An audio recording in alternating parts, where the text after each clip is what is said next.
Salut tout le monde et bienvenue sur JeuxLab.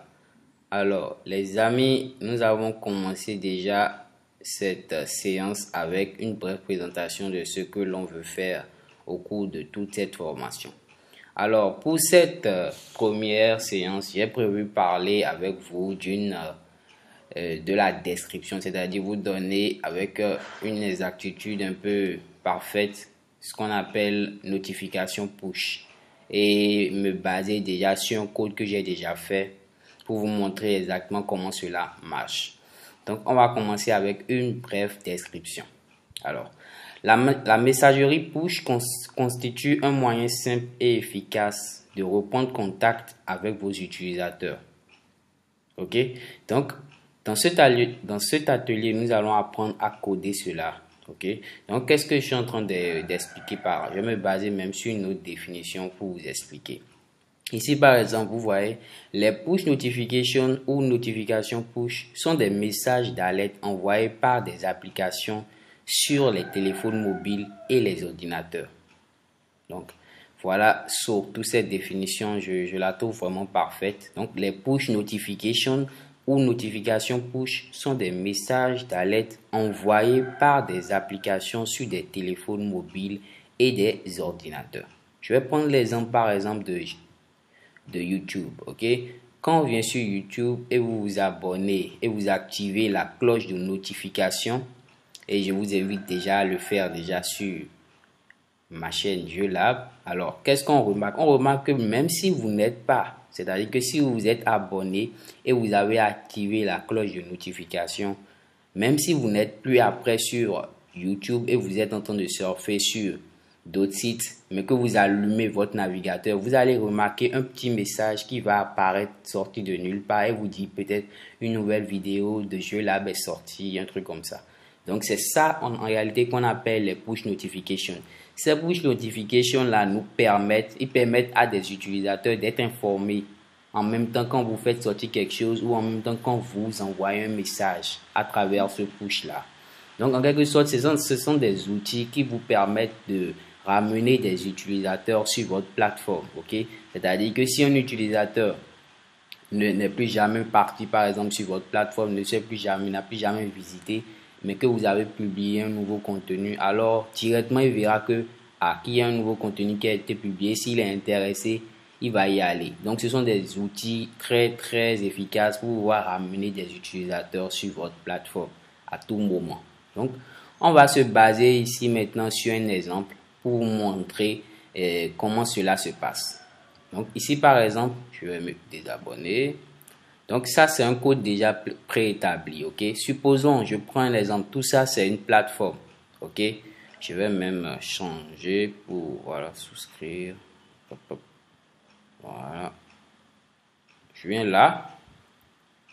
Voilà.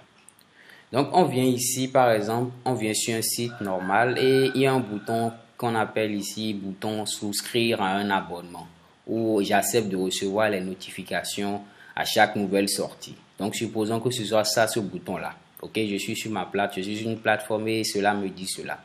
Et je valide, c'est-à-dire je souscris à l'abonnement. Qu'est-ce qui se passe? Cela me génère par exemple ici, on va appeler cela un token.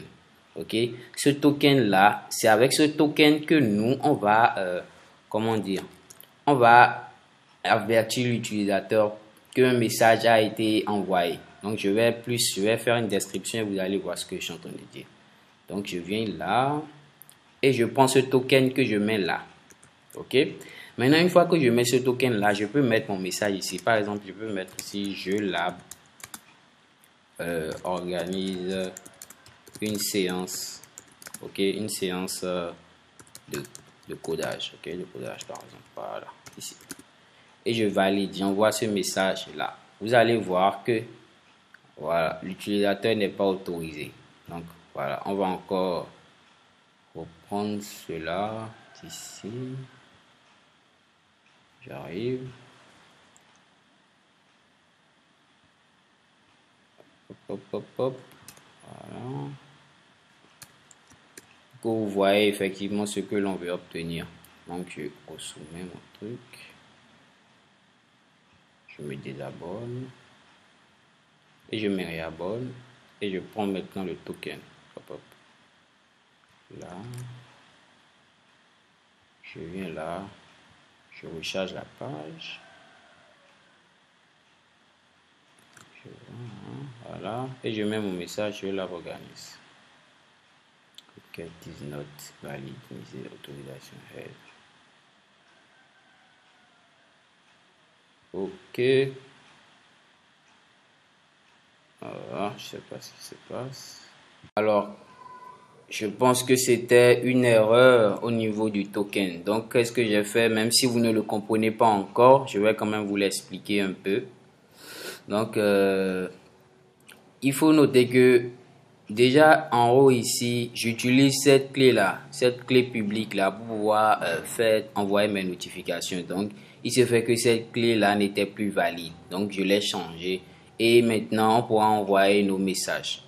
Donc ici, comme je l'ai dit, nous allons mettre par exemple, c'est-à-dire que ici je reçois le token. Quand l'utilisateur clique sur qui veut s'abonner ici, je reçois ce token là. Donc je vous affiche ce token juste pour vous montrer comment cela marche. Donc ce token là, c'est ce token que j'utilise et que j'envoie à ce site là, webpushcodelab.git.me. Ok, je mets ce token là ici et maintenant je peux écrire mon message. Donc ici par exemple, je vais mettre JeuxLab organise une séance, okay, une séance de code, et je valide. Okay. Comme vous le voyez là, vous voyez JeuxLab organise une séance de code. Ok, donc voilà ce qu'on obtient. Donc je vais encore faire un exemple plus simple et vous allez voir ce que je suis en train de dire. Je vais changer ce qui a changé pour que cela s'affiche plus proprement. Ici par exemple, je vais mettre JeuxLab formation. Voilà. Donc ça c'est pour changer un peu le design. Donc ici vous voyez, on peut mettre des positions, des icônes, l'icône que vous avez vu tout à l'heure. On peut mettre des badges, on peut positionner ici en haut, en bas. Bref, dans toute cette formation, vous allez voir ce qu'on peut faire avec et comment l'intégrer à votre site. Ok, donc ici par exemple, on va reprendre le test. Je vais aller sur mon site, je me désabonne. Ok, je m'abonne. Non, ce token n'est pas valide. Je me désabonne, je m'abonne et voilà. Je prends ce token là, je vais sur mon site, je colle ça là et je mets JeuxLab organise toujours une séance de code. Je valide. Hop, hop. Et vous voyez, JeuxLab organise une séance de code avec l'icône. Ici, si c'est votre site, ça mettra le lien de votre site. Et ici, le title de votre site aussi, ça va le mettre là. Donc, les amis, merci d'avoir suivi déjà cette brève description de ce que l'on veut faire au cours de cette formation. Si vous avez aimé ce tutoriel et vraiment pour m'encourager, mettez des pouces. Et surtout, pour ceux qui ne se sont pas encore abonnés, abonnez-vous, ça m'encouragera beaucoup. Ciao, ciao et à tout à l'heure.